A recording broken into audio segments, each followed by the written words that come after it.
नमस्कार। चलिए सुनते हैं मुंशी प्रेमचंद जी की लिखी कहानी पालतू भालू। किसी शहर में एक बनिया रहता था। वह जमींदार का कारिंदा था। आसामियों से रुपया वसूल करना उसका काम था। एक दिन वह आसामियों से रुपए वसूल करके घर चला। रास्ते में एक नदी पड़ती थी, लेकिन मल्लाह अपना अपना खाना बना रहे थे। कोई उस पार ले जाने पर राजी ना हुआ। वहां से थोड़ी ही दूर पर एक और नाव बंधी थी। उसमें दो मल्लाह बैठे हुए थे। कारिंदा के हाथ में रुपए की थैली देखकर दोनों आपस में खाना फूसी करने लगे। तब एक ने कहा, आओ साहब जी, हम उस पार पहुंचा दें।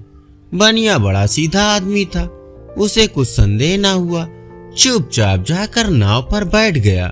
इतने में एक मदारी अपना भालू लेकर वहां आ पहुंचा और कारिंदा से पूछने लगा, साहब जी कहाँ जाओगे?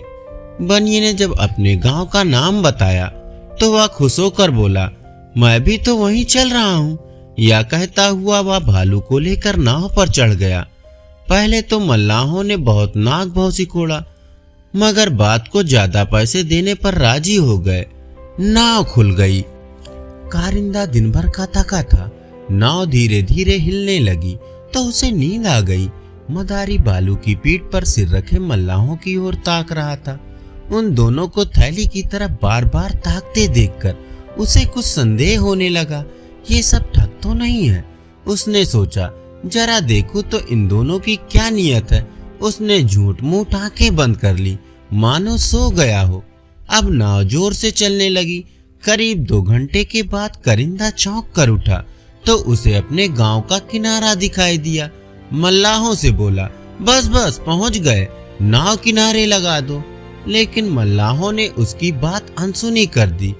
तब कारिंदा ने डांट कर कहा, तुम लोग नाव को किनारे क्यों नहीं लगाते जी? सुनते नहीं हो? इस पर एक मल्लाह ने घुड़क कर कहा, क्या बकबक करते हो? हम लोगों को इतना भी नहीं मालूम कि नाव कहाँ लगानी होगी। मदारी अब तक चुपचाप पड़ा देखता रहा। उसने भी कहा, हाँ हाँ यही तो किनारा है, नाव क्यों नहीं लगाते? मल्लाहों ने उसे भी फटकारा। तब वह चुपके से कारिंदा के पास खिसक गया और धीरे से बोला, इन सबों की नीयत कुछ खराब मालूम होती है, होशियार रहना। कारिंदा को जैसे जूड़ी चढ़ाई। मील भर चलने के बाद मल्लाहों ने नाव को एक जंगल के पास लगाया और उतरकर जंगल में जा घुसे।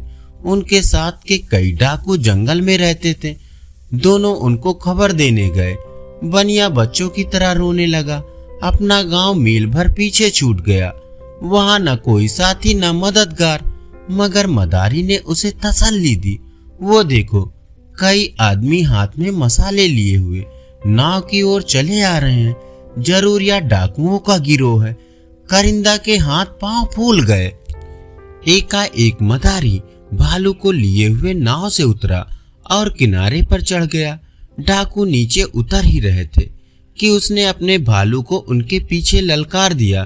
फिर क्या था, भालू ने लपक कर एक डाकू को पकड़ा और उसके मुंह पर ऐसा पंजा मारा कि सारा मुंह लुलुहान हो गया। उसे छोड़कर वह दूसरे डाकू पर लपका। डाकुओं में भगदड़ मच गई। सब के सब अपनी अपनी जान लेकर भागे। बस वही पड़ा रह गया जो घायल हो गया था। यह शोरगुल सुनकर पासी के एक दूसरे गांव से कई आदमी जा पहुंचे। उन्होंने मदारी और कारिंदा को भालू के साथ फिर नाव पर बिठाया और नाव को ले जाकर उनके गांव के किनारे लगा दिया। उस घायल डाकू को लोग थाने ले गए। गांव में पहुंचकर कारिंदा ने मदारी को गले से लगा कर कहा, तुम पूर्व जन्म में मेरे भाई थे। आज तुम्हारी बदौलत मेरी जान बच गई। धन्यवाद। अभी आप सुन रहे थे मुंशी प्रेमचंद जी की लिखी कहानी पालतू भालू।